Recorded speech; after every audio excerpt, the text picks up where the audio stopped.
ವೀಕ್ಷಕರ ನಮಸ್ಕಾರ. Grow Kannada YouTube ಚಾನಲ್ಗೆ ಮತ್ತೆ ಸ್ವಾಗತ. ನಾನು ನಿಮ್ಮ ವಾಸುದೇವ್ ಮಾರ್ನಾಡ್. ಮಾರ್ಕೆಟ್ನಲ್ಲಿ ಈಗ ಒಂದು ಇಂಟ್ರೆಸ್ಟಿಂಗ್ ಫೇಸ್ ನಡೀತಾ ಇದೆ.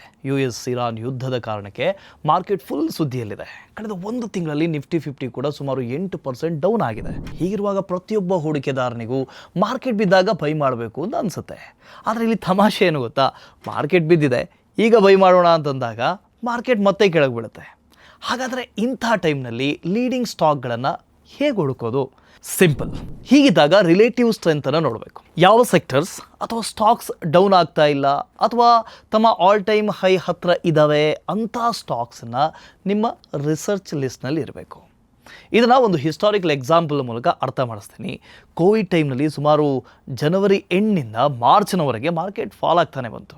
ಆದರೆ ಅದೇ ಟೈಮ್ನಲ್ಲಿ ನಿಫ್ಟಿ ಫಾರ್ಮಾದ ಪ್ರೈಸ್ ಆ್ಯಕ್ಷನ್ ನೋಡಿದ್ರೆ ನಿಫ್ಟಿ 50ಗೆ ಅದರ ಓಲ್ಡ್ ಹೈ ಬ್ರೇಕ್ ಮಾಡೋದಕ್ಕೆ ಒಂದು 8 ತಿಂಗಳು ಬೇಕಾಯಿತು.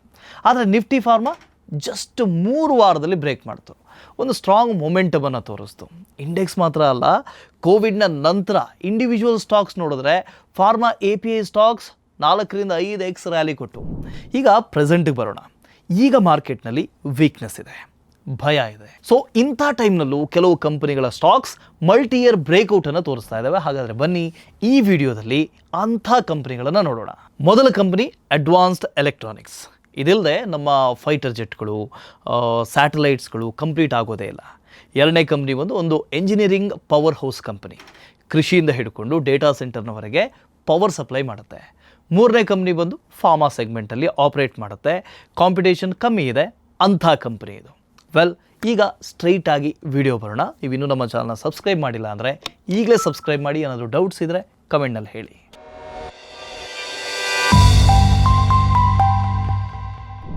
ನಮ್ಮ ಮೊದಲ ಕಂಪನಿ ಡೇಟಾ ಪ್ಯಾಟರ್ನ್ಸ್. ಮೊದಲು ಈ ಸ್ಟಾಕ್ನ ಬ್ರೇಕ್ಔಟನ್ನು ಅರ್ಥ ಮಾಡ್ಕೊಳ್ಳೋಣ.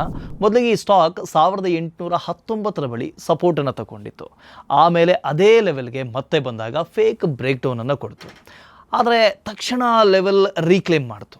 ಅದೇ ಪ್ಯಾಟರ್ನ್ 2370 ರೂಪಾಯಿ ಲೆವೆಲ್ನಲ್ಲಿ ಕೂಡ ರಿಪೀಟ್ ಆಯಿತು. ಇಲ್ಲಿ ಗಮನಿಸಬೇಕಾದಂಥ ಇಂಪಾರ್ಟೆಂಟ್ ವಿಷಯ ಏನು ಅಂದರೆ, 2 ಸಲ ರೀಕ್ಲೇಮ್ ಆದ ಕೂಡಲೇ ಸ್ಟ್ರಾಂಗ್ ವಾಲ್ಯೂಮ್ಸ್ನ ಜೊತೆಗೆ ರ್ಯಾಲಿ ಶುರುವಾಯಿತು.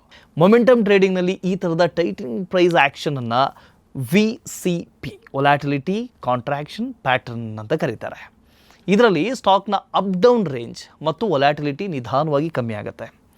ಪುಲ್ ಬ್ಯಾಕ್ಸ್ ಚಿಕ್ಕದಾಗಿರುತ್ತೆ, ಸಪ್ಲೈ ನಿಧಾನವಾಗಿ ಡ್ರೈ ಆಗ್ತಾ ಹೋಗುತ್ತೆ. ಈಗ ಈ VCP ಸ್ಟ್ರಕ್ಚರ್ನ ನಂತರ ಸ್ಟಾಕ್ ಫೈನಲಿ ಬ್ರೇಕ್ಔಟನ್ನು ಕೊಟ್ಟಿದೆ. ಈ ಟ್ರೆಂಡ್ 2722 ರೂಪಾಯಿಯ ಕೆಳಗೆ ಹೋದರೆ ಇನ್ವ್ಯಾಲಿಡ್ ಆಗುತ್ತೆ. ಈಗ ಕಂಪ್ನಿಯ ಬಿಸ್ನೆಸ್ ಮಾಡೆಲ್ನ ಅರ್ಥ ಮಾಡ್ಕೊಳ್ಳೋಣ. ಡೇಟಾ ಪ್ಯಾಟರ್ನ್ಸ್ ಡಿಫೆನ್ಸ್ ಮತ್ತು ಏರೋಸ್ಪೇಸ್ಗೆ ಎಲೆಕ್ಟ್ರಾನಿಕ್ಸ್ ಮ್ಯಾನುಫ್ಯಾಕ್ಚರ್ ಮಾಡುತ್ತೆ. ಡಿಸೈನಿಂದ ಹಿಡ್ಕೊಂಡು ಮ್ಯಾನುಫ್ಯಾಕ್ಚರಿಂಗ್ ಟೆಸ್ಟಿಂಗ್ನವರೆಗೂ ಕೂಡ ಇದೇ ಕೆಲಸ ಮಾಡುತ್ತೆ. ಈ ಎಲ್ಲ ವರ್ಕ್ಗಳನ್ನು ಇನ್ ಹೌಸ್ ಆಗೇ ಮಾಡ್ತಾರೆ. ಗೌರ್ಮೆಂಟ್ ಅಥವಾ ಈ ಡಿಫೆನ್ಸ್ PSUs DRDOಗೆ ರಿಕ್ವೈರ್ಮೆಂಟನ್ನು ಇದು ಮಾಡಿಕೊಡುತ್ತೆ. ಜೊತೆಗೆ ಕಂಪ್ನಿ ರೆಡಾರ್ಸ್, ಎಲೆಕ್ಟ್ರಾನಿಕ್ ವಾರ್ಫೇರ್ನ ಸಿಸ್ಟಮ್ಗಳು, ಏರ್ಕ್ರಾಫ್ಟ್ ಎಲೆಕ್ಟ್ರಾನಿಕ್ಸ್ ಡಿಸೈನ್ ಮಾಡಿ ಮ್ಯಾನುಫ್ಯಾಕ್ಚರ್ ಮಾಡಿಕೊಡುತ್ತೆ. ಈಗ ಕಂಪ್ನಿಯ ಫಿನಾನ್ಷಿಯಲ್ಸನ್ನು ನೋಡೋಣ. ಇಲ್ಲಿ ಸ್ಟ್ರಾಂಗ್ ಪಾಯಿಂಟ್ ಕೂಡ ಇದೆ, ಕೆಲವು ರೆಡ್ ಫ್ಲ್ಯಾಗ್ಸ್ ಕೂಡ ಇದ್ದಾವೆ. FY21ನಿಂದ FY25ವರೆಗೆ ಸೇಲ್ಸ್ ಸುಮಾರು 3x ಆಗಿದೆ. ನೆಟ್ ಪ್ರಾಫಿಟ್ ಸುಮಾರು 4x ಇನ್ಕ್ರೀಸ್ ಆಗಿದೆ. Q3 FY26ನಲ್ಲಿ revenue 48% year on year growth ಆಗಿ 173 ಕೋಟಿ ಆಗಿದೆ. Net profit 31% year on year increase ಆಗಿ 58 ಕೋಟಿ ಆಗಿದೆ. ಆದರೆ ಮಾರ್ಜಿನ್ಸ್ 38%ಇಂದ 34%ಗೆ ಡೌನ್ ಆಗಿದೆ. ಗ್ರೋತ್ ಔಟ್ಲುಕ್ಕನ್ನು ನೋಡೋದಾದರೆ Q3 FY26ನ ಸಮಯದಲ್ಲಿ ಕಂಪನಿ ಆರ್ಡರ್ ಬುಕ್ 1868 ಕೋಟಿ ಇದೆ. ಇದು FY25 ರೆವಿನ್ಯೂಗಿಂತ ಸುಮಾರು 262% ಹೆಚ್ಚಾಗಿದೆ. ಮ್ಯಾನೇಜ್ಮೆಂಟ್ ಏನು ಹೇಳ್ತಾ ಇದೆ ಅಂದರೆ, ಮುಂದಿನ 2-3 ವರ್ಷಗಳಲ್ಲಿ 20%ಇಂದ 25% ರೆವಿನ್ಯೂ ಗ್ರೋತನ್ನು ಟಾರ್ಗೆಟ್ ಮಾಡ್ಕೊಂಡಿದ್ದಾರೆ. ಈಗ ಕಂಪನಿಯ ಸ್ಪೆಸಿಫಿಕ್ ರಿಸ್ಕನ್ನು ಅರ್ಥ ಮಾಡ್ಕೊಳ್ಳೋಣ. ಯಾವುದೇ ಕಂಪನಿಗೆ ನೆಟ್ ಪ್ರಾಫಿಟನ್ನು ಕ್ಯಾಶ್ಗೆ ಕನ್ವರ್ಟ್ ಮಾಡೋದು ತುಂಬಾ ಇಂಪಾರ್ಟೆಂಟ್. ಯಾಕೆಂದರೆ ಲಾಂಗ್ ಟರ್ಮ್ ಸಸ್ಟೈನಬಿಲಿಟಿ ಕ್ಯಾಶ್ ಫ್ಲೋನ ಮೇಲೆ ಡಿಪೆಂಡ್ ಆಗಿರುತ್ತೆ. ಡೇಟಾ ಪ್ಯಾಟರ್ನ್ಸ್ ಕೇಸ್ನಲ್ಲಿ ಕಳೆದ 5 ವರ್ಷದಲ್ಲಿ cumulative cash flow from operation CFO 137 ಕೋಟಿ ಇತ್ತು. ಅದೇ ಪೀರಿಯಡ್ನಲ್ಲಿ ನೆಟ್ ಪ್ರಾಫಿಟ್ 678 ಕೋಟಿ ಇತ್ತು. ಅಂದರೆ CFO to net profit ratio ಸುಮಾರು 20% ಆಯಿತು. ಇದರಿಂದ ಏನು ಗೊತ್ತಾಗುತ್ತೆ ಅಂದರೆ, ರಿಪೋರ್ಟೆಡ್ ಪ್ರಾಫಿಟ್ಸ್ ಇದ್ದರೂ ಕೂಡ actual cash realisation relatively weak ಆಗ್ತಾ ಹೋಗ್ತಾ ಇದೆ ಅಂತ. ಈ ವೀಕ್ ಕ್ಯಾಶ್ ರಿಯಲೈಸೇಷನ್ಗೆ ಮುಖ್ಯ ಕಾರಣ ಏನು ಅಂದರೆ, ಕಂಪ್ನಿಯ ಮೇಜರ್ ಕಸ್ಟಮರ್ಸ್ ಗೌರ್ಮೆಂಟ್ ಎಂಟಿಟೀಸ್. ಇಲ್ಲಿ ಸಾಮಾನ್ಯವಾಗಿ ಪೇಮೆಂಟ್ ಸೈಕಲ್ಸ್ ಸ್ಲೋ ಆಗೇ ಇರುತ್ತೆ. ಅದರ ಪರಿಣಾಮವಾಗಿ ರಿಸೀವಬಲ್ಸ್ ಯಾವಾಗಲೂ ಹೈ ಆಗೇ ಇರುತ್ತೆ. ಹೈ ರಿಸೀವಬಲ್ಸ್ ಮತ್ತು ಇನ್ವೆಂಟ್ರಿ ಕ್ಯಾಶ್ ಕನ್ವರ್ಷನ್ ಸೈಕಲ್ನ ಮೇಲೆ ಪ್ರೆಷರ್ ಹಾಕುತ್ತೆ. FY25ನಲ್ಲಿ ಕ್ಯಾಶ್ ಕನ್ವರ್ಷನ್ ಸೈಕಲ್ ಸುಮಾರು 618 ದಿನಗಳಾಗಿತ್ತು. ಅದರರ್ಥ ಕಂಪನಿಯ ಕ್ಯಾಪಿಟಲ್ ಲಾಂಗ್ ಟೈಮ್ ಲಾಕ್ ಆಗಿರುತ್ತೆ ಅಂತ. ಅಂದರೆ ಕಂಪ್ನಿಯ ದುಡ್ಡು ಲಾಂಗ್ ಟೈಮ್ನವರೆಗೆ ಲಾಕ್ ಆಗಿರುತ್ತೆ. ಸೊ ಇದು ನಮ್ಮ ಮೊದಲ ಕಂಪ್ನಿಯ ಬಗ್ಗೆ. ಈಗ ನಮ್ಮ ಎರಡನೇ ಕಂಪ್ನಿ ಕಿರ್ಲೋಸ್ಕರ್ ಆಯಿಲ್ ಇಂಜಿನ್ಸ್. ಈ ಸ್ಟಾಕ್ ಜೂನ್ 2022ರಿಂದ ಜುಲೈ 2024ರವರೆಗೆ ಜಸ್ಟ್ 2 ವರ್ಷದಲ್ಲಿ 10x ಇನ್ಕ್ರೀಸ್ ಆಗಿದೆ. ಆಮೇಲೆ ಸುಮಾರು 62% ಕರೆಕ್ಷನ್ ಬಂತು. ನಂತರ ₹550 ₹580 ಈ ರೇಂಜ್ನಲ್ಲಿ ಸ್ಟ್ರಾಂಗ್ ಬೇಸ್ ಫಾರ್ಮ್ ಮಾಡಿತು. ಅದರ ನಂತರ ರ್ಯಾಲಿ ಮತ್ತೆ ಶುರುವಾಯಿತು. ಈ ಸ್ಟಾಕ್ ತನ್ನ ಪ್ರೀವಿಯಸ್ ಆಲ್ ಟೈಮ್ ಹೈಯನ್ನು ಬ್ರೇಕ್ಔಟ್ ಮಾಡಿದೆ. ಈ ಟ್ರೆಂಡ್ ₹1265 ಕೆಳಗೆ ಹೋದರೆ ಇನ್ವ್ಯಾಲಿಡ್ ಆಗುತ್ತೆ. ಈಗ ಕಂಪ್ನಿ ಏನು ಮಾಡುತ್ತೆ ಅನ್ನೋದನ್ನು ತಿಳ್ಕೊಳ್ಳೋಣ. ಒಮ್ಮೆ ಯೋಚನೆ ಮಾಡಿ, ಹಾಸ್ಪಿಟಲ್ನಲ್ಲಿ ಪವರ್ ಕಟ್ ಆಯಿತು, ಏನಾಗುತ್ತೆ? ಕೆಲಸಗಳೆಲ್ಲ ಲಿಟ್ರಲಿ ನಿಂತೇ ಹೋಗುತ್ತೆ. ಅದಕ್ಕಾಗಿ ಹಾಸ್ಪಿಟಲ್ಸ್, ಈ ಡೇಟಾ ಸೆಂಟರ್ಗಳು, ಮಾಲ್ಗಳು, ಫ್ಯಾಕ್ಟ್ರಿಗಳಲ್ಲಿ ಬ್ಯಾಕಪ್ ಜನರೇಟರ್ಸ್ ಬೇಕಾಗತ್ತೆ. ಈ ಕಂಪ್ನಿ ಇದೇ ಬಿಸ್ನೆಸ್ಸನ್ನು ಮಾಡೋದು, ಪವರ್ ಬ್ಯಾಕಪ್ ಪ್ರಾಬ್ಲಮ್ಸನ್ನ ಸಾಲ್ವ್ ಮಾಡೋದು. ಸಣ್ಣ ಸಣ್ಣ ಶಾಪ್ಸಿಂದ ಹಿಡ್ಕೊಂಡು ದೊಡ್ಡ ದೊಡ್ಡ ಫ್ಯಾಕ್ಟ್ರಿಗಳವರೆಗೆ ರೈತರಿಗೆ ಪಂಪ್ ಸೆಟ್ ಕೂಡ ಮ್ಯಾನುಫ್ಯಾಕ್ಚರ್ ಮಾಡುತ್ತೆ, ಡೀಸೆಲ್ ಮತ್ತು ಎಲೆಕ್ಟ್ರಾನಿಕ್ ಮೋಟರ್ಸ್ ಮಾಡುತ್ತೆ, ಎಂಜಿನ್ಗಳನ್ನು ಸೆಲ್ ಮಾಡುತ್ತೆ. ಅದರ ಸರ್ವಿಸಿಂಗ್ ಮತ್ತು ಸ್ಪೇರ್ ಪಾರ್ಟ್ಸ್ನ ಡಿಮಾಂಡ್ ವರ್ಷಗಳಿಂದ ವರ್ಷಕ್ಕೆ ಜಾಸ್ತಿ ಆಗ್ತಾನೆ ಇರುತ್ತೆ. ಆ ಸರ್ವಿಸನ್ನು ಕೂಡ ಕೊಡುತ್ತೆ. ಇಲ್ಲಿ ಇನ್ನೊಂದು ಇಂಪಾರ್ಟೆಂಟ್ ಟ್ರೆಂಡ್ ಏನು ಅಂದರೆ, ಡೇಟಾ ಸೆಂಟರ್ಸ್ ಡಿಮಾಂಡ್ ಫಾಸ್ಟಾಗಿ ಗ್ರೋ ಆಗ್ತಾ ಇದೆ ಭಾರತದಲ್ಲಿ. ಅವರಿಗೆ ರಿಲಯಬಲ್ ಪವರ್ ಬ್ಯಾಕಪ್ ಬೇಕೇ ಬೇಕು. ಅದಕ್ಕಾಗಿ ಕಂಪ್ನಿಯ ಪ್ರಾಡಕ್ಟ್ ಆಪ್ಟಿ ಪ್ರೈಮ್ ಇದೆ. ಜೊತೆಗೆ MSME ಮತ್ತು ಈ ರಿಟೇಲ್ ಕಸ್ಟಮರ್ಸ್ಗೆ ಲೋನ್ ಕೊಡೋದಕ್ಕೂ ಕೂಡ ಅರ್ಕಾ ಫಿನ್ಕಾರ್ಪ್ ಅನ್ನೋಂಥದ್ದು ಕಂಪ್ನಿಯನ್ನು ಮಾಡಿಕೊಂಡಿದೆ. Q3 FY26ನ ವೇಳೆಗೆ NBFC ಸೆಗ್ಮೆಂಟ್ ಸುಮಾರು 12% ರೆವಿನ್ಯೂ ಕಾಂಟ್ರಿಬ್ಯೂಟ್ ಮಾಡಿದೆ. ಈಗ ಕಂಪ್ನಿಯ ಫಿನಾನ್ಷಿಯಲ್ಸ್ನ ನೋಡೋಣ. FY21ನಿಂದ FY25ವರೆಗೆ ಸೇಲ್ಸ್ ಆಲ್ಮೋಸ್ಟ್ ಡಬಲ್ ಆಗಿದೆ. ನೆಟ್ ಪ್ರಾಫಿಟ್ ಸುಮಾರು 2.5x ಇನ್ಕ್ರೀಸ್ ಆಗಿದೆ. ಪ್ರಾಫಿಟ್ ಗ್ರೋತ್ ಬಂದು ಸೇಲ್ಗಿಂತ ಫಾಸ್ಟ್ ಆಗಿದೆ. ಇದಕ್ಕೆ ಮೇನ್ ರೀಸನ್ ಬಂದು ಮಾರ್ಜಿನ್ಸ್. ಇಲ್ಲೊಂದು ಪ್ರಶ್ನೆ ಬರುತ್ತೆ, ಪ್ರಾಫಿಟ್ ಮಾರ್ಜಿನ್ಸ್ ಹೇಗೆ ಸಡನ್ಲಿ 10ರಿಂದ 12% ಇದ್ದಿದ್ದು 15ರಿಂದ 19%ಗೆ ಜಾಸ್ತಿ ಆಯಿತು ಅಂತ? ಮೇನ್ ರೀಸನ್ ಬಂದು product mix change. Company premium high horse power generator ಸೆಗ್ಮೆಂಟ್ಗೆ ಎಂಟರ್ ಆಯಿತು. ಆನಂತರ ಸರ್ಕಾರ ಕಠಿಣವಾಗಿದ್ದಂಥ ಈ ಪೊಲ್ಯೂಷನ್ ನಾರ್ಮ್ಸನ್ನು ಇಂಟ್ರಡ್ಯೂಸ್ ಮಾಡಿದಾಗ ಕಂಪ್ನಿ ಅದನ್ನು ಆಪರ್ಚುನಿಟಿಯಾಗಿ ಯೂಸ್ ಮಾಡ್ಕೊಳ್ತು.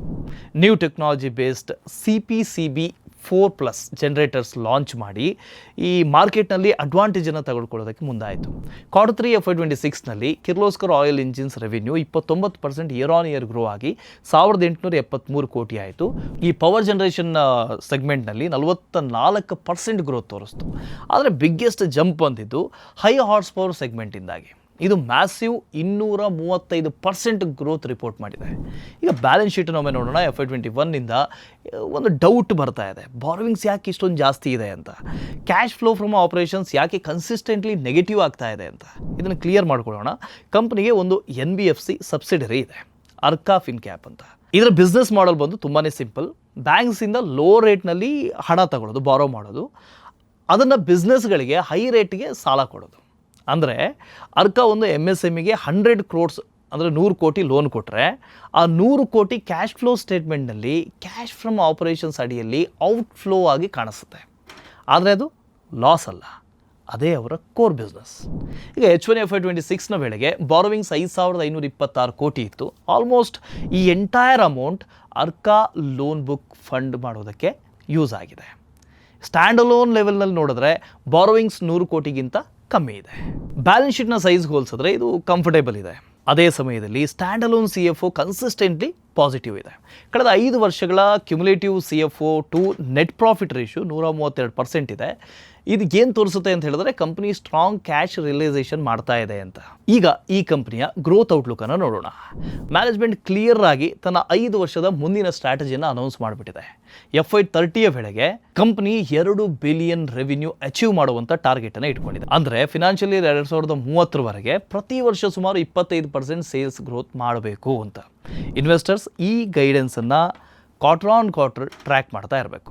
ಕಿರ್ಲೋಸ್ಕರ್ ಆಯಿಲ್ ಇಂಜಿನ್ಸ್ಗೆ ನ್ಯೂಕ್ಲಿಯರ್ ಪವರ್ ಕಾರ್ಪೊರೇಷನ್ ಆಫ್ ಇಂಡಿಯಾದಿಂದ 6.3 ಮೆಗಾವ್ಯಾಟ್ ಜೆನ್ಸೆಟ್ ಆರ್ಡರ್ ಬಂದಿದೆ. ಇದು ಟೋಟಲ್ ವ್ಯಾಲ್ಯೂನ 798 ಕೋಟಿ ಇದೆ. ಎಕ್ಸಿಕ್ಯೂಷನ್ ಮುಂದಿನ 2 ವರ್ಷದಲ್ಲಿ ನಡೆಯುತ್ತೆ ಅಂತ ಹೇಳ್ತಾ ಇದ್ದಾರೆ. ಈಗ ಈ ಕಂಪ್ನಿಯ ರಿಸ್ಕ್ ಆ್ಯಂಡ್ ಚಾಲೆಂಜಸ್ಸನ್ನು ನೋಡೋಣ. ಇದು ಕೂಡ ಈಕ್ವಲಿ ಇಂಪಾರ್ಟೆಂಟ್. ಮೊದಲನೇದು ಡೀಸೆಲ್ ಶಿಫ್ಟ್ ರಿಸ್ಕ್. ಗ್ಲೋಬಲ್ ಲೆವೆಲ್ನಲ್ಲಿ ಡೀಸೆಲ್ನಿಂದ ಬೇರೆ ಬೇರೆ ಪರ್ಯಾಯ ಇಂಧನಗಳಿಗೆ ಶಿಫ್ಟ್ ಆಗ್ತಾ ಇದ್ದಾರೆ. ಕಮರ್ಷಿಯಲ್ ಸೋಲಾರ್ ಚೀಪಾಗಿ ಸಿಗ್ತಾ ಇದೆ. ಮುಂದಿನ ದಶಕದಲ್ಲಿ ಡೀಸೆಲ್ ಜನರೇಟರ್ಸ್ ಡಿಮಾಂಡ್ ನ್ಯಾಚುರಲಿ ಕಮ್ಮಿ ಆಗಬಹುದು. ಎಕನಾಮಿಕ್ ಡಿಪೆಂಡೆನ್ಸಿ ಎರಡನೇದು, ಅಂದರೆ ಇಂಜಿನ್ ಸೇಲ್ಸ್ ಎಕಾನಮಿಯ ಮೇಲೆ ಡಿಪೆಂಡ್ ಆಗಿರುತ್ತೆ. ಸ್ಲೋ ಡೌನ್ ಬಂದರೆ ಅಥವಾ ಗೌರ್ಮೆಂಟ್ ಇನ್ಫ್ರಾ ಸ್ಪೆಂಡಿಂಗ್ ಪಾಸ್ ಆದರೆ B2B ಆರ್ಡರ್ಸ್ ಬುಕ್ ಇಂಪ್ಯಾಕ್ಟ್ ಆಗ್ಬೋದು. ಇನ್ನು ಮೂರನೇದು ರಾ ಮೆಟೀರಿಯಲ್ ವೊಲ್ಯಾಟಿಲಿಟಿ. ರಾ ಮೆಟೀರಿಯಲ್ ಸುಮಾರು 65-66% ಆಪರೇಟಿಂಗ್ ಇನ್ಕಮ್ ಶೇರ್ನ ಹೊಂದಿದೆ. ಪ್ರೈಸ್ ಫ್ಲಕ್ಚುಯೇಷನ್ ಆದರೆ ಪ್ರಾಫಿಟಬಿಲಿಟಿ ಮೇಲೆ ಪ್ರೆಷರ್ ಬಂದೇ ಬರುತ್ತೆ. ಇದು ನಮ್ಮ ಎರಡನೇ ಕಂಪ್ನಿಯ ಬಗ್ಗೆ. ಈಗ ನಮ್ಮ ಮೂರನೇ ಕಂಪ್ನಿ ಬ್ಲಿಸ್ GVS ಫಾರ್ಮಾ. ಈ ಸ್ಟಾಕ್ 2011ರಿಂದ 2015ರವರೆಗೆ ಸುಮಾರು 5x ಇನ್ಕ್ರೀಸ್ ಆಗಿದೆ. ಅಕ್ಟೋಬರ್ 2015ರಲ್ಲಿ ಆಲ್ ಟೈಮ್ ಹೈ ತಲುಪಿದೆ. ಅದರ ನಂತರ ಕರೆಕ್ಷನ್ ಬಂತು. ನಂತರ ಬೇಸ್ ಫಾರ್ಮೇಷನ್ ಆದ ಮೇಲೆ ಡಿಸೆಂಬರ್ 2017 ಮತ್ತು ಜನವರಿ 2021ರಲ್ಲಿ ಮತ್ತೆ ಆ ಸೇಮ್ ಹೈಸ್ ಟೆಸ್ಟ್ ಮಾಡ್ತು. ಆದರೆ ಡಿಸಿಸಿವ್ ಬ್ರೇಕ್ಔಟನ್ನು ಕೊಡಲಿಲ್ಲ. ಈಗ ಆಲ್ಮೋಸ್ಟ್ 10 ವರ್ಷದ ನಂತರ ಸ್ಟಾಕ್ ಮತ್ತೆ ಆ ಪ್ರೀವಿಯಸ್ ಆಲ್ ಟೈಮ್ ಹೈಸ್ ಹತ್ರ ಟ್ರೇಡ್ ಆಗ್ತಾ ಇದೆ. ಸ್ಟ್ರಾಂಗ್ ವಾಲ್ಯೂಮ್ಸ್ ಕೂಡ ಕಾಣಿಸ್ತಾ ಇದೆ. ಬ್ರೇಕ್ಔಟ್ ಕನ್ಫರ್ಮ್ ಆಗೋದು ಮಾರ್ಚ್ ಮಂತ್ಲಿ ಕ್ಯಾಂಡಲ್ ಕ್ಲೋಸ್ ಆದಮೇಲೆ. ಆದರೆ ಟ್ರೆಂಡ್ $166 ಕೆಳಗೆ ಹೋದರೆ ರಿವರ್ಸ್ ಆಗುವಂಥ ಚಾನ್ಸಸ್ ಇದೆ. ಈಗ ಇದರ ಬಿಸ್ನೆಸ್ ಮಾಡೆಲ್ನ ಅರ್ಥ ಮಾಡ್ಕೊಳ್ಳೋಣ. ಒಂದು ಸಿಚುವೇಷನನ್ನು ಇಮ್ಯಾಜಿನ್ ಮಾಡ್ಕೊಳ್ಳಿ.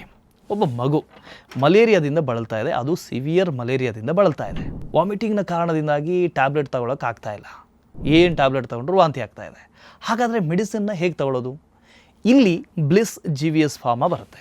ಬಿಗ್ ಫಾರ್ಮಾ ಕಂಪ್ನೀಸ್ ಇಗ್ನೋರ್ ಮಾಡುವಂಥ ಈ ಒಂದು ನೀಶ್ ಪ್ರಾಬ್ಲಮ್ನ ಮೇಲೆ ಬ್ಲಿಸ್ GVS ಫೋಕಸ್ ಮಾಡಿದೆ. ಇವರು ಸ್ಪೆಷಲೈಸ್ಡ್ ಸಪೋಸಿಟರೀಸನ್ನು ಮಾಡ್ತಾರೆ. ಅಂದರೆ ಟ್ಯಾಬ್ಲೆಟ್ ನುಂಗಬೇಕಾಗಿಲ್ಲ. ವಾಮಿಟಿಂಗ್ ಪೇಷಂಟ್ಗಳಿಗೆ, ಎಸ್ಪೆಷಲಿ ಮಕ್ಕಳಿಗೆ ಇದು ಲೈಫ್ ಸೇವಿಂಗ್ ಆಗ್ಬೋದು. ಕಂಪ್ನಿ ಭಾರತದ ಮೊದಲ EU GMP ಸರ್ಟಿಫೈಡ್ ಆದಂಥ ಸಪೋಸಿಟರಿ ಮ್ಯಾನುಫ್ಯಾಕ್ಚರರ್. 60 ದೇಶಗಳಿಗೆ ಮೆಡಿಸಿನ್ಸ್ಗಳನ್ನು ಎಕ್ಸ್ಪೋರ್ಟ್ ಮಾಡುತ್ತೆ. ರೆವಿನ್ಯೂನಲ್ಲಿ ಸುಮಾರು 93% ಎಕ್ಸ್ಪೋರ್ಟ್ನಿಂದ ಬರುತ್ತೆ. ಅದರಲ್ಲೂ ಕೂಡ ಸಬ್ ಸಹರಾ ಆಫ್ರಿಕಾಗೆ ಹೆಚ್ಚಾಗಿ ಎಕ್ಸ್ಪೋರ್ಟ್ ಮಾಡುತ್ತೆ. ಯಾಕೆಂದರೆ ಅಲ್ಲಿ ಮಲೇರಿಯಾ ಮತ್ತು ಬೇರೆ ಬೇರೆ ಕಾಯಿಲೆಗಳು ಹೆಚ್ಚು. ಹಾಗಾಗಿ ಆಫ್ರಿಕಾದಲ್ಲಿ ಇವರ ಆ್ಯಂಟಿ ಮಲೇರಿಯಾ ಬ್ರ್ಯಾಂಡ್ ಲೋನಾಟ್ ತುಂಬಾ ಫೇಮಸ್ ಆದಂಥ ಬ್ರ್ಯಾಂಡ್. ಸಪ್ಲೈ ಚೈನ್ ತುಂಬಾ ಸಿಂಪಲ್ ಆಗಿದೆ. API ರಾ ಮೆಟೀರಿಯಲ್ಸ್ನ ಚೈನಾದಿಂದ ಸೋರ್ಸ್ ಮಾಡುತ್ತೆ. ಮ್ಯಾನುಫ್ಯಾಕ್ಚರಿಂಗ್ ಇಂಡಿಯಾದಲ್ಲಾಗುತ್ತೆ. ಎಕ್ಸ್ಪೋರ್ಟ್ ಆಫ್ರಿಕಾಗೆ ಹೋಗುತ್ತೆ. ಕ್ಯಾಶ್ ಮತ್ತೆ ಭಾರತಕ್ಕೆ ಬರುತ್ತೆ. ಈಗ ನಂಬರ್ಸ್ಗಳನ್ನು ನೋಡೋಣ. FY14ನಿಂದ FY19ವರೆಗೆ ಅಂದರೆ ಸೇಲ್ಸ್ ಕನ್ಸಿಸ್ಟೆಂಟ್ಲಿ ಗ್ರೋ ಆಗಿ 899 ಕೋಟಿ ಪೀಕನ್ನು ತಲುಪಿತು 2019ರಲ್ಲಿ.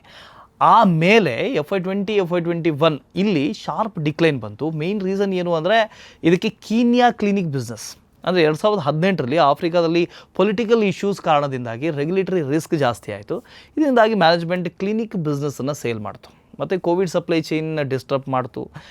ರಿಕವರಿ ಸ್ಲೋ ಆಯಿತು. ಇತ್ತೀಚಿನ ವರ್ಷಗಳಲ್ಲಿ ಸೇಲ್ಸ್ ಇಂಪ್ರೂವ್ ಆಗ್ತಾ ಇದೆ. ಆದರೆ ಇನ್ನೂ FY19 ಆ ಪೀಕ್ ಇತ್ತಲ್ಲ ಅದನ್ನು ಕ್ರಾಸ್ ಮಾಡೋದಕ್ಕಾಗಲಿಲ್ಲ. ಮಾರ್ಜಿನ್ಸ್ ಕೂಡ ಪ್ರೆಷರ್ನಲ್ಲಿದೆ. ಅರ್ಲಿಯಲ್ಲಿ EBITDA ಮಾರ್ಜಿನ್ ಬಂದು 25% ಪ್ಲಸ್ ಇತ್ತು. ಈಗ 16-20% ರೇಂಜ್ನಲ್ಲಿದೆ. ಇದೆಲ್ಲನೂ ಬ್ಯಾಲೆನ್ಸ್ ಶೀಟನ್ನು ಕೂಡ ಇಂಪ್ಯಾಕ್ಟ್ ಮಾಡಿದೆ. ಫಿಕ್ಸೆಡ್ ಅಸೆಟ್ಸ್ ನೋಡಿದ್ರೆ FY18ನಲ್ಲಿ 305 ಕೋಟಿಯಿಂದ 143 ಕೋಟಿಗೆ ಡ್ರಾಪ್ ಆಗಿದೆ, ಕಮ್ಮಿ ಆಗಿದೆ. FY22ಇಂದ FY25ನ ನಡುವೆ ಮತ್ತೆ 406 ಕೋಟಿಗೆ ಇನ್ಕ್ರೀಸ್ ಆಗಿದೆ. ಇದು ನ್ಯೂ ಮ್ಯಾನುಫ್ಯಾಕ್ಚರಿಂಗ್ ಕೆಪಾಸಿಟಿ ಬಿಲ್ಡ್ ಮಾಡ್ತಾ ಇದ್ದಾರೆ ಅನ್ನೋದನ್ನು ತೋರಿಸುತ್ತೆ. ಬಿಗ್ಗೆಸ್ಟ್ ಪ್ರಾಬ್ಲಮ್ ಅಂದರೆ ಕ್ಯಾಶ್ ಕನ್ವರ್ಷನ್ ಸೈಕಲ್. ಡೆಬ್ಟರ್ ಡೇಸ್ ಬಂದು ಸುಮಾರು 200 ದಿನಗಳಿದೆ. ಅಂದರೆ ಮೆಡಿಸಿನ್ಸ್ ಮಾರಾಟ ಆದಮೇಲೆ ಅದನ್ನು ಮಾರಿದ ಮೇಲೆ ಪೇಮೆಂಟ್ ಬರೋದಕ್ಕೆ 6-7 ತಿಂಗಳು ಬೇಕಾಗಿದೆ. ಇದರಿಂದಾಗಿ ROCE ಡೌನ್ ಆಗಿದೆ. ದುಡ್ಡು ಆಫ್ರಿಕಾದಲ್ಲೇ ಸ್ಟ್ರಕ್ ಆಗಿದೆ. ಇಲ್ಲಿ ಟ್ವಿಸ್ಟ್ ಏನು ಅಂದರೆ cash flow from operations positive ಇದೆ. ಯಾಕೆಂದರೆ ಹಳೆ ಬಿಸ್ನೆಸ್ ಕಲೆಕ್ಷನ್ಸ್ ಇನ್ನೂ ಬರ್ತಾ ಇದೆ. ಆದರೆ ಯಾವುದೇ ರೆಗ್ಯುಲೇಟರಿ, ಪೊಲಿಟಿಕಲ್, ಎಕನಾಮಿಕ್ ಇಶ್ಯೂ ಬಂದರೆ ಕ್ಯಾಶ್ ಸೈಕಲ್ ಮೇಲೆ ಪ್ರೆಷರ್ ಬರ್ಬೋದು. ಇನ್ವೆಸ್ಟರ್ಸ್ ಇದನ್ನು ಕ್ಲೋಸ್ಲಿ ಟ್ರ್ಯಾಕ್ ಮಾಡಬೇಕು. Q3 FY26 ರಿಸಲ್ಟ್ಸನ್ನು ನೋಡೋದಾದರೆ ಸೇಲ್ಸ್ 218 ಕೋಟಿ, 3.8% ಇಯರ್ ಆನ್ ಇಯರ್ ಗ್ರೋತ್ನೊಂದಿಗೆ ನೆಟ್ ಮಾರ್ಜಿನ್ನ ಮೇಲೆ ಸ್ಲೈಟ್ಲಿ ಪ್ರೆಷರ್ ಕಾಣಿಸ್ತಾ ಇದೆ. ಈಗ ಫ್ಯೂಚರ್ ಪ್ಲ್ಯಾನ್ನ ಬಗ್ಗೆ ನೋಡೋಣ. ಆಫ್ರಿಕಾ ಮಾರ್ಕೆಟ್ ಆಲ್ಮೋಸ್ಟ್ ಸ್ಯಾಚುರೇಟೆಡ್ ಆಗಿದೆ. ಗ್ರೋತ್ ಸ್ಲೋ ಆಗೋದು ಇದರಿಂದಾಗಿ ಕ್ಲಿಯರ್ ಕಾಣಿಸ್ತಾ ಇದೆ. ಹಾಗಾಗಿ ಮ್ಯಾನೇಜ್ಮೆಂಟ್ ಪಿವೋಟ್ ಮಾಡ್ತಾ ಇದೆ. ಅಂದರೆ geography pivot. Africa high risk long payment ಸೈಕಲ್ನಿಂದ ಮೂವ್ ಆಗ್ತಾ ಇದೆ. ಹಾಗಾಗಿ ಕಂಪ್ನಿ US FDA ಭಾರತದ ಪ್ಲ್ಯಾಂಟ್ಗೆ ಅಪ್ರೂವಲನ್ನು ಪಡ್ಕೊಂಡಿದೆ. ಇದರಿಂದಾಗಿ USA ಮತ್ತು ಯುರೋಪ್ ಮಾರ್ಕೆಟ್ಗೆ ಎಂಟ್ರಿ ಸಿಗಬಹುದು ಅನ್ನೋ ಪ್ಲ್ಯಾನ್ ಹಾಕ್ಕೊಂಡಿದೆ. ಆದರೆ US FDA ಅಪ್ರೂವಲ್ ಪಾಸಿಟಿವ್ ಆದರೂ ಕೂಡ ಸ್ಟ್ರಿಕ್ಟ್ ರೆಗ್ಯುಲೇಷನ್ಸ್ ಇದ್ದೇ ಇರುತ್ತೆ. ಒಂದು ಸಣ್ಣ ತಪ್ಪಾದರೂ ಕೂಡ ಲೈಸೆನ್ಸ್ ರಿಸ್ಕ್ ಆಗಬಹುದು ಈ ಕಂಪ್ನಿಗೆ. ಇಲ್ಲಿ ಮತ್ತೊಂದು ಇಂಪಾರ್ಟೆಂಟ್ ಪಾಯಿಂಟ್ ಇದೆ. ಅದೇನು ಅಂದರೆ ಕಂಪ್ನಿಯ ಮಾರ್ಕೆಟ್ ಕ್ಯಾಪ್ ಬಂದು ಸುಮಾರು 2200 ಕೋಟಿ ಮಾತ್ರ. ಅಂದರೆ still relatively small size investors. Corporate governance ಮತ್ತು ರಿಲೇಟೆಡ್ ಪಾರ್ಟಿ ಟ್ರಾನ್ಸಾಕ್ಷನ್ ಇಗ್ನೋರ್ ಮಾಡಬಾರ್ದು. ಇದು ನಮ್ಮ ಕೊನೆಯ ಕಂಪನಿಯ ಬಗ್ಗೆ. ಸೊ ನಾವು ಇವತ್ತು 3 ಮಲ್ಟಿ ಇಯರ್ ಬ್ರೇಕ್ಔಟ್ ಸ್ಟಾಕ್ಸನ್ನು ನೋಡಿದ್ದೀವಿ. ಟೆಕ್ನಿಕಲ್ಸ್ ಪ್ಲಸ್ ಫಂಡಮೆಂಟಲ್ಸ್ ಎರಡನ್ನೂ ಅನಲೈಸ್ ಮಾಡಿದ್ವಿ. ಸೊ ಕನ್ಕ್ಲೂಷನ್ ಏನು ಅಂದರೆ data patterns, Kirloskar oil engines ಇವರ ಫಂಡಮೆಂಟಲ್ಸ್ ಕರೆಂಟ್ ಬ್ರೇಕ್ಔಟ್ನ ಜೊತೆಗೆ ರೀಸನೇಬ್ಲಿ ಅಲೈನ್ಡ್ ಇದೆ ಅಂತ ಅನಿಸುತ್ತೆ. ಆದರೆ ಬ್ಲಿಸ್ GVS ಫಾರ್ಮಾ ಇದೆಯಲ್ಲ, ಇದರ ಮೊಮೆಂಟಮ್ ಮತ್ತು ಫಂಡಮೆಂಟಲ್ಸ್ ಫುಲ್ಲಿ ಅಲೈನ್ಡ್ ಆಗಿ ಕಾಣಿಸ್ತಾ ಇಲ್ಲ. ನೆನಪಿರಲಿ, ಈ ವಿಡಿಯೋ ಎಜುಕೇಷನಲ್ ಪರ್ಪಸ್ಗಾಗಿ ಮಾತ್ರ, ಇದು ಇನ್ವೆಸ್ಟ್ಮೆಂಟ್ ಅಡ್ವೈಸ್ ಅಲ್ಲ. ಇದರಲ್ಲಿ ನಿಮ್ಮ ಫೇವ್ರೇಟ್ ಸ್ಟಾಕ್ ಯಾವುದು ಕಮೆಂಟ್ನಲ್ಲಿ ಶೇರ್ ಮಾಡಿ. ಇದಿಷ್ಟು ಇವತ್ತಿನ ವಿಡಿಯೋದಲ್ಲಿ. ಮುಂದಿನ ವಿಡಿಯೋದಲ್ಲಿ ಮತ್ತೆ ಸಿಗೋಣ. Keep investing, keep growing.